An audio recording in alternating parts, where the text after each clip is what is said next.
5-year program. Our curriculum is the most robust you can get from any part of the world. Our radiographers are not just trained on a single modality, they are trained in multi-modality, including both in diagnostics and in therapy.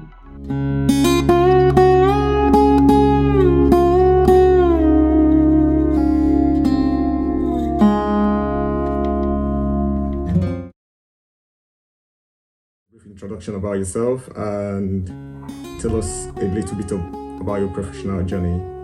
Well, my name is Mark Okeji, Professor of Radiography. I graduated from University of Nigeria, Enugu campus. I had my postgraduate training there, master's and PhD, and became a lecturer also in the same university. I rose in rank to become a professor of radiography. And from there, I moved on secondment to become the registrar, Chief Executive of Radiographer Registration Board.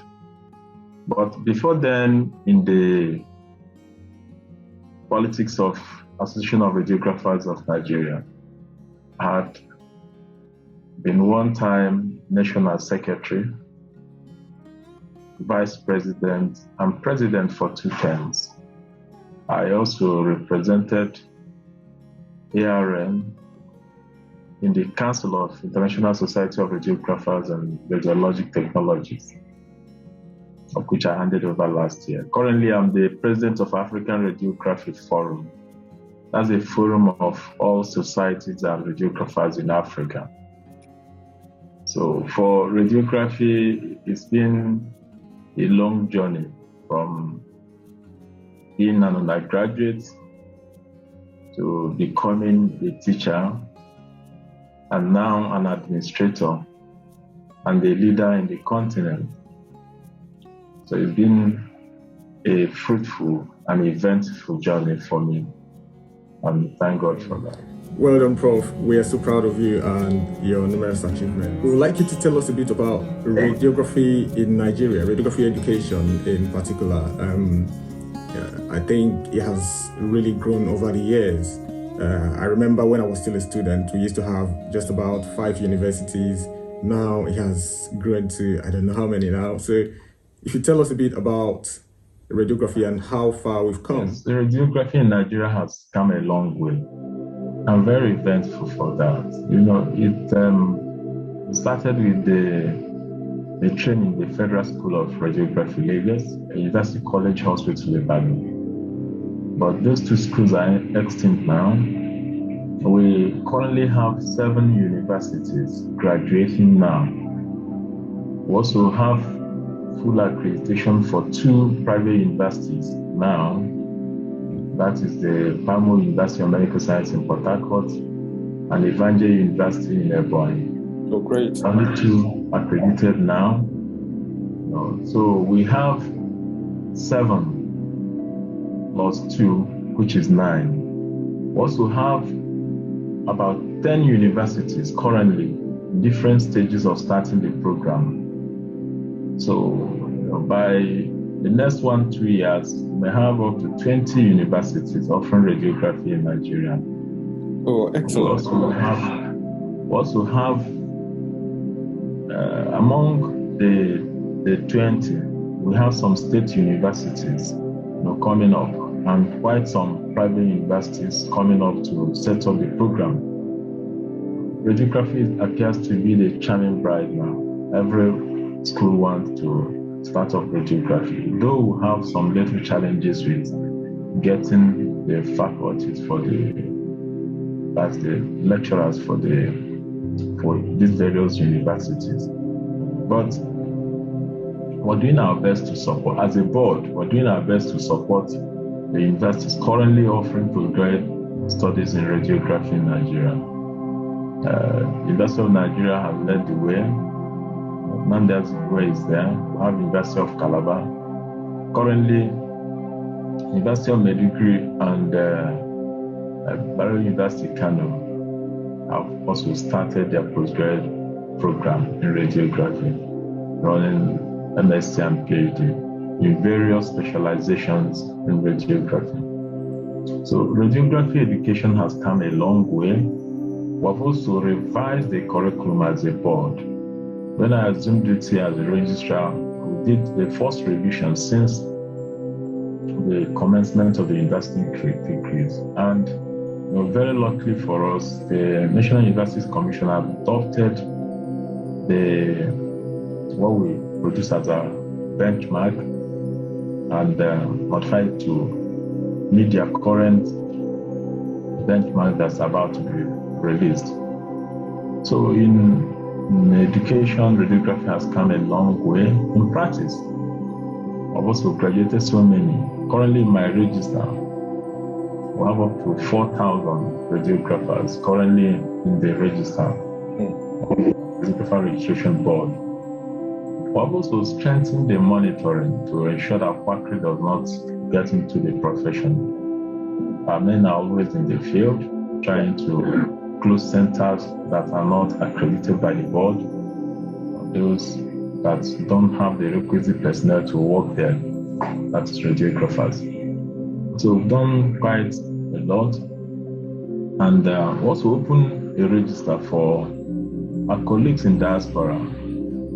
They make sure that their name is in our list, and they pay the nominal fee of 5,000 to retain their name in the register.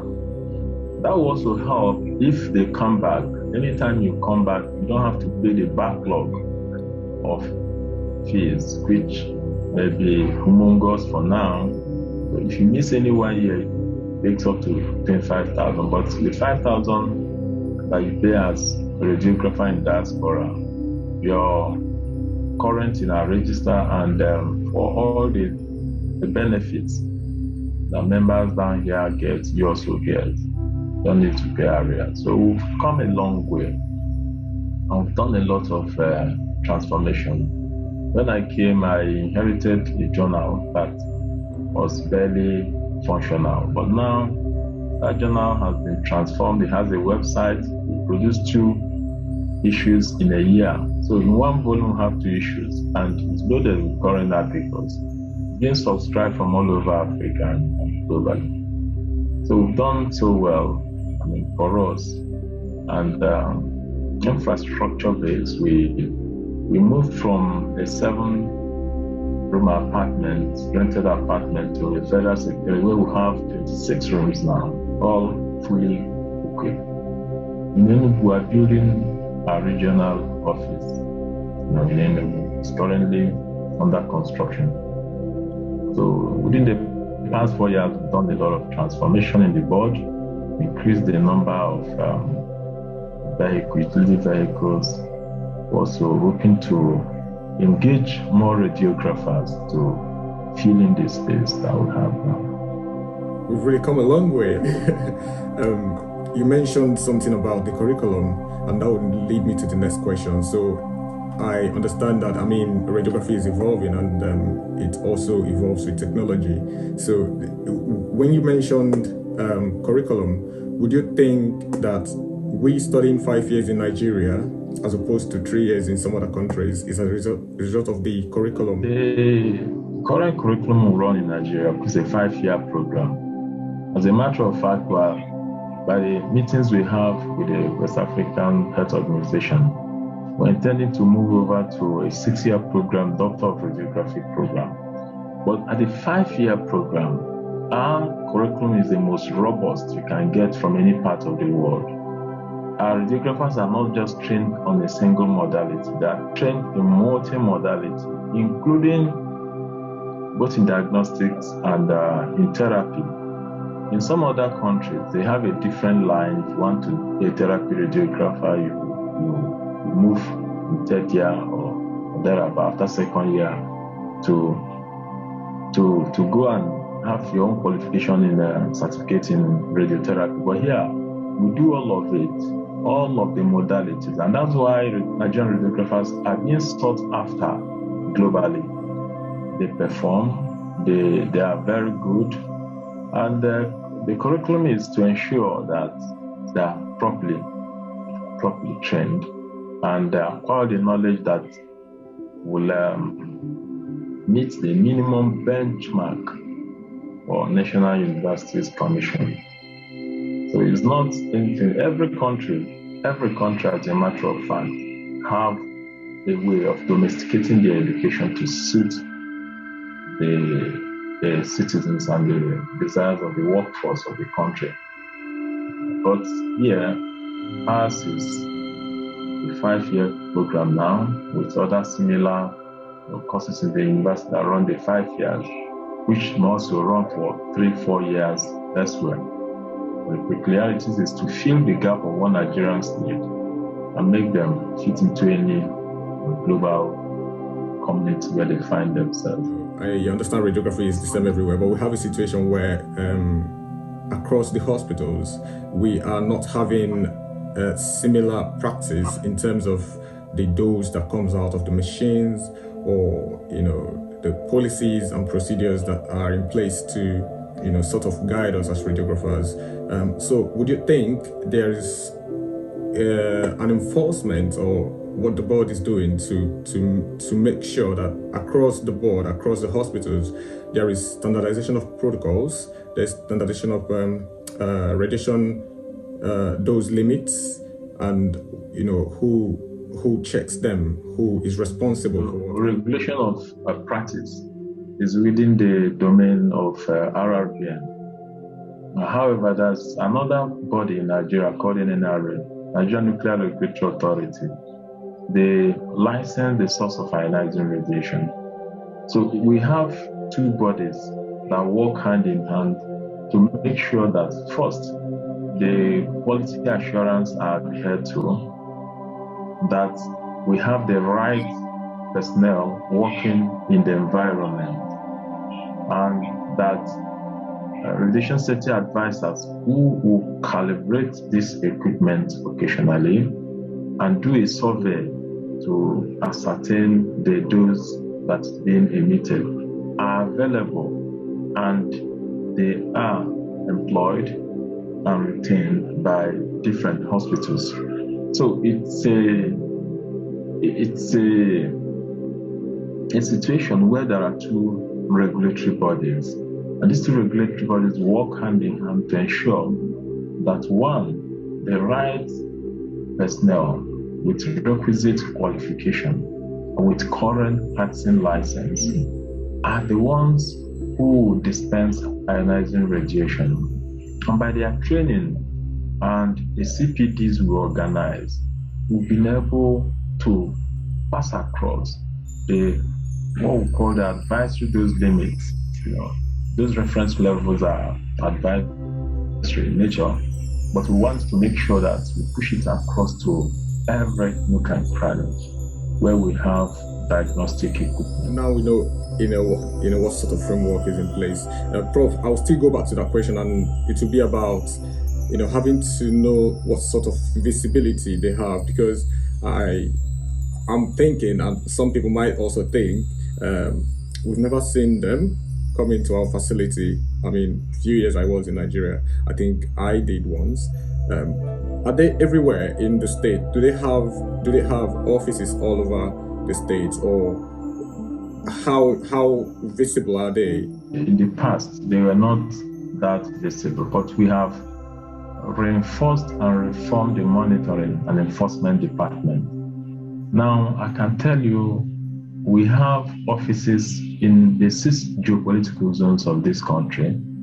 And we also, because the RRDN ought not to be everywhere at every time, we have sensitized the radiographers to work with the zonal officers. We're also in partnership with the Association of Radiographers of Nigeria, requesting them that to report to us any center that is open up in a place. We have in our record almost 95% of all the radiodiagnostic centers in Nigeria. With that, we are keeping a tab on all of them. What we need from radiographers is to report to us. We can't be everywhere, but every radiographer has to appreciate that the profession belongs to him. He has to report. Even in the workplaces, when things go advanced, they will report, even anonymously, to the board. We will come.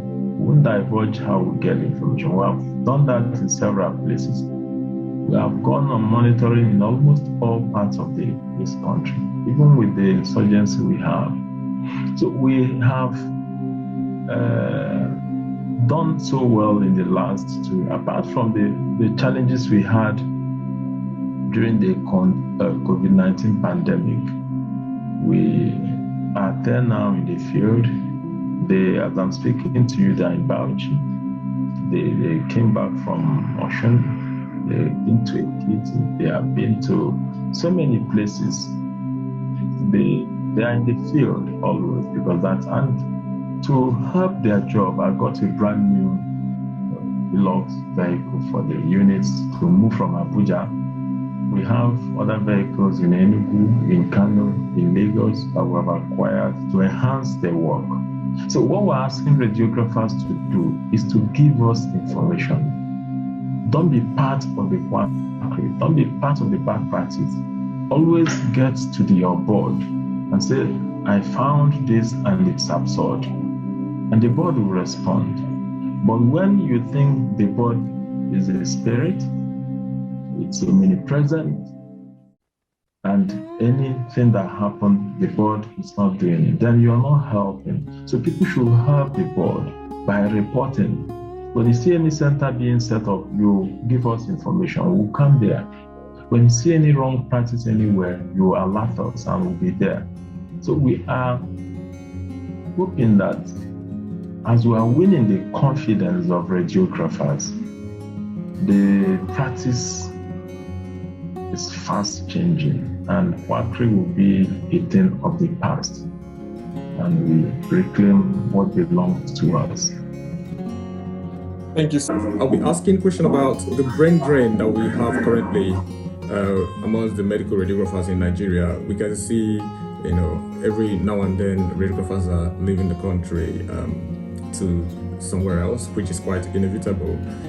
But what do you think is the reason, or also a solution to having, because then if we have radiographers who are quite knowledgeable and skilled, with vast years of experience leaving the country, what do you think about the gap it creates in terms of mentoring the younger radiographers and also providing that sort of foundation and solid background for any other person coming into the healthcare sector, radiography department now, specifically in Nigeria? The brain drain, as we may want to call it, is a challenge to us. As a government, we feel the pain because most of the experienced hands are being attracted to other countries. But as a matter of fact, mobility of labor is something that comes naturally and is denominated by the financial rewards obtainable. Also, the working environment available for the individuals. Down here, the workers have been agitating for pay increase, which obviously is a drive while many will want to go to Europe. The pay disparity is high. If that can be bridged a little bit, I'm very sure and certain that many people will want to stay in Nigeria. I think currently we cannot do much to stop it, but what we have done is to increase the number of schools training. The number of schools training now is not adequate, and the number we are producing per year is also not adequate for a population of 210 million. We intend to increase that with facilities available so that we can fill the gap available. But we can't have a conscious effort to stop people from getting to places where they feel they will be treated fairly and their financial base enhanced. Area of radiography that is very, very latent. It's the industrial radiography. Prof, I was meaning to ask, I know we do diagnostic radiography and therapeutic in Nigeria, but how does one get into industrial if one wants to venture into the aspect? Because we have seen some industrial radiographers in the past. Are they going to be studying the same courses? Industrial radiography, or also known as non-destructive test, is not studied currently in Nigeria within the scope of the curriculum for medical radiography. People who are radiographers and want to go into industrial radiography stand a great advantage because they would have done all the courses concerned with radiation, radiobiology, and all of that. But in industrial radiography, they use also nuclear radioactive sources, which the person has also to undergo the training on how to handle radioactive sources, which they apply for the non-destructive test. So currently, the curriculum we have is for medical radiography, for people trained to work in hospitals and human centers, and we have expanded it slightly to accommodate veterinary radiography. But for industrial, we also feel that it may not also be out of place if we start it. Currently, people who are trained in industrial radiography, they used to go to South Africa and get their training and certification. It follows that trend. So the curriculum we have now is for medical radiography, which has to do with medical and human medicine. As you've mentioned to us that you considering that you've been a one-time ARN president as the Association of Radiographers of Nigeria, you've also been a one-time vice president of the Pan-African Congress of Radiology and Imaging, and now you the registrar. Also, you've been a council rep for Nigeria for the International Society of Radiographers and Radiological Technologists. And you've also told us you are the current president of Africa Radiology Forum. Prof, what inspired you to go into these positions, and how do you combine all of these? The drive is passion for service. And I believe in that, which will also drive you to make a change wherever you find yourself. I have done that through the terrains I have passed, both at the ARN and RRBN, including PACORI and ARF. Now, let me give you a brief background. In 2004, when I vied for the position of National Secretary, it was strange, very strange, to find BSc holders holding such positions in ARN. Now, and they've had that notion that anybody that will be the secretary, because we have the National Secretariat in Lagos, must be resident in Lagos. But in my manifesto, I told them the world is turning into a global village. You mustn't be domiciled in a place to run any organization. And I proved that right during my tenure as National Secretary. It was after that the jinx was broken. And now you can have secretaries come from any part of this country and resident in any part of the country.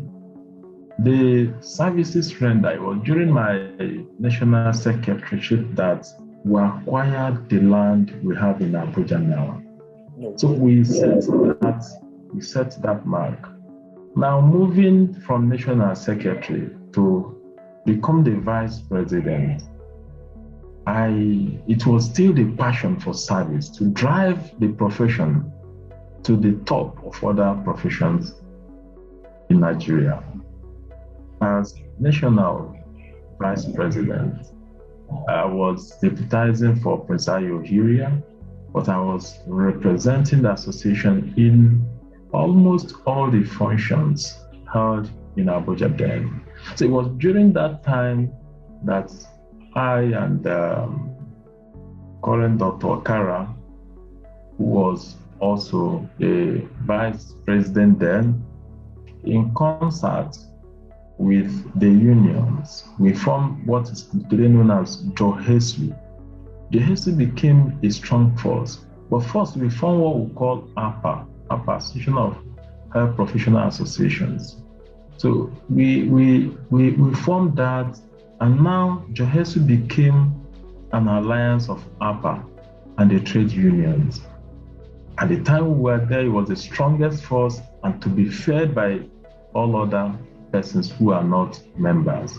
That finished. So it was natural when it was next election in Calabar. Unanimously, the entire house voted me as the president of ARN without any other person competing with me. It was the same drive for service that I pushed. As the president, I brought a lot of changes into ARN and even into the continental politics of radiography. First, I will tell you something. We try to improve on the IGR, the fund of the association. We got that improved against all.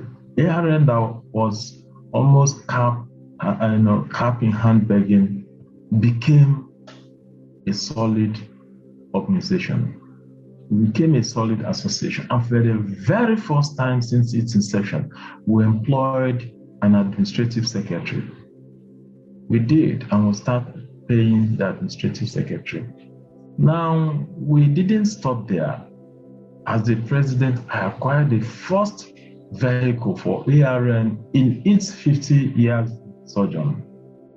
I picked up the journal that was epileptic from volume 19. I moved it to volume 27, publishing back issues, and hosted it online, and it became a pride of the association. Now I instituted the development fund for the land that we bought in Abuja. And through the money saved during my tenure, we were able to fence that place and put our signpost before we left office. Not just that, during my tenure, I brought the 2 regional positions, ISRT for Africa, Regional Coordinator for Professional Practice, Regional Coordinator for Public Relations. I brought it and nominated 2 Nigerians who held that position, Mr. Balogu and Prince Ayo Okeji. So we got a lot of transformation, and the ARN where people were being pleaded upon to become president. Currently, people struggle and kill themselves to become president because we have not just moved it up, but that poor association, by the time I was handing over, they had 3.6 million, unprecedented in the history of ARN.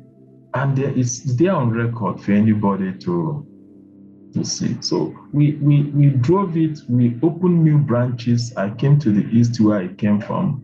I separated all the states, and they are now standing alone. So you have 5 branches in Southeast, as opposed to 2 I met on ground. Oh, nice. So we have established more branches in Delta, in Edo, in Rivers, and everywhere. So we've moved like a wildfire catching. So at being the president of ARN, I moved into the Continental Pan-African Congress of Radiology and Imaging, and in Kenya, Nairobi, in 2015, I became the vice president. And through my instrumentality, I moved Pakori to be hosted by Ghana, another West African country. And that was ratified in Zambia in 2017. As I was exiting as vice president, I made sure we left somebody there. I took Ms. Samaki Kegwon, who is a director now in my youth. She's a treasurer of Bakori when I was exiting as president. But very importantly, let me tell you this story. In 2015, in Nairobi, Kenya, we had the Pakori. And at the end of Pakori, we wanted to launch a document called AfroSafe. AfroSafe initiative is a radiation protection initiative to, just the same, similar to what you have as Eurosafe and others you have in other regions. And I realized that the other group members of Pakori were the radiologists, the biomedical engineers, the medical physicists, they have their continental body. And we didn't have any continental body then. So I quickly got our people there and got African Radiography Forum formed in Kenya in 2015. And they all who were there unanimously made me the president. So I've been driving that to help Africa understand. And using that platform, I've helped to establish some schools in Africa, to BSc examiners, so many other schools in different countries in Africa to promote radiographic practice. So now going into the politics of radiography is for service. And in those places, as I was handing over in ARN, I said, look, you can look at the records. You can invite any auditor to audit.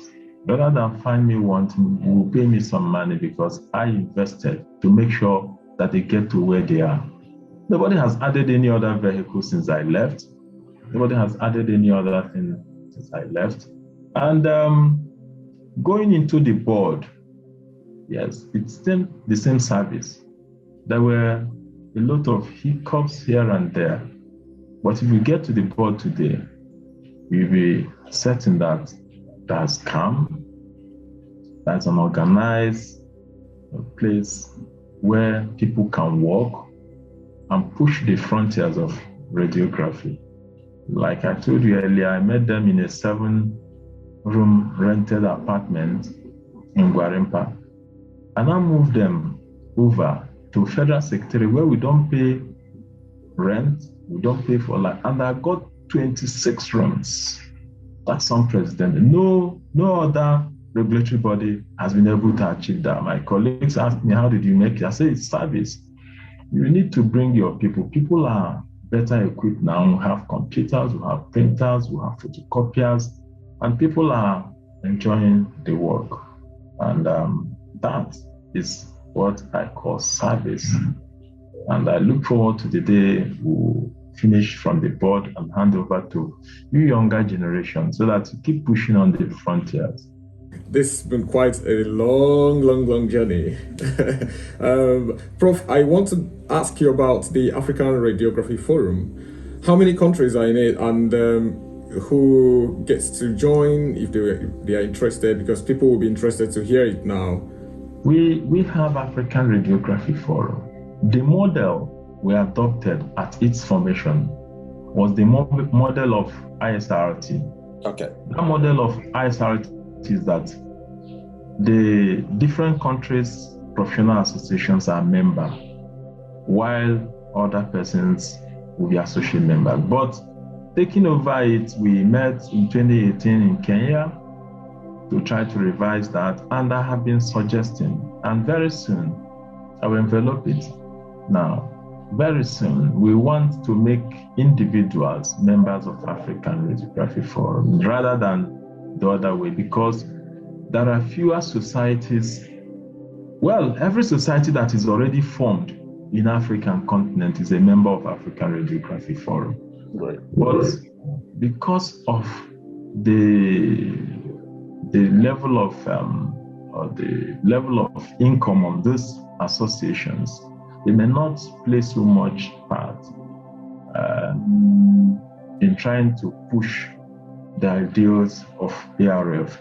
But currently, we've been discussing and we are bringing it out soon to throw it open so that we transform it and reform it to be a continental association where members, registered and qualified members of the profession, will become members, while the different societies will become an associate member. So with that now, we'll be able to push it where we have pushed our national association, and we'll be able to integrate everybody and every part of the continent, as it were. So currently, just keep watching out. Our news will be out soon in the social media, and we intend to carry everybody along. It's something we look forward to seeing. Okay, Prof. So what are your final comments to radiographers at home and in diaspora and all over Africa and in the whole global community as well? I would like to first thank God for the opportunity given to me, and to thank my colleagues in Nigeria and diaspora who have been very supportive of the profession of radiography. Now, radiography is a charming bride currently, globally. It's about the newest, entrant in the health profession. So there's this thing that everybody wants to be a radiographer now. So what I would tell radiographers is to be proud of your profession. Nobody will make radiography great except you as a radiographer. Don't look at others. They started somewhere where you have already passed. So you have to work hard to contribute. You have to come together wherever you are, have meetings, and begin to bring suggestions on how to make your profession, the profession of radiography, better globally. Nobody is expected to sit on the fence. You'll be able to contribute wherever you are. Be the eye of the profession. If you see quackery, you say something. If you see something going wrong, you know the appropriate place to report. And when you have societies and associations meeting closely, you'll be able to guard against intruders. That will help our profession. And I hope and pray that it will be one of the best professions anybody will want to venture into, because we are breaking new barriers, we're opening new frontiers. In the past, radiographers could only do, just do the conventional X-ray. Now radiographers are reporting. Now radiographers can do special. Radiographers can do so many things. So the boundaries are being broken and new areas are being captured. So it is to the good of all, but this will not be possible if we don't continue to study. Wherever you are, believe in yourself. Go for further studies, postgraduate studies, or learning that is, within the reach of your boundaries. So I thank you, Emeka, for this opportunity, and I wish you well. Have a wonderful day ahead, and thank you for coming on board. We hope to see you again soon. Thank you so much.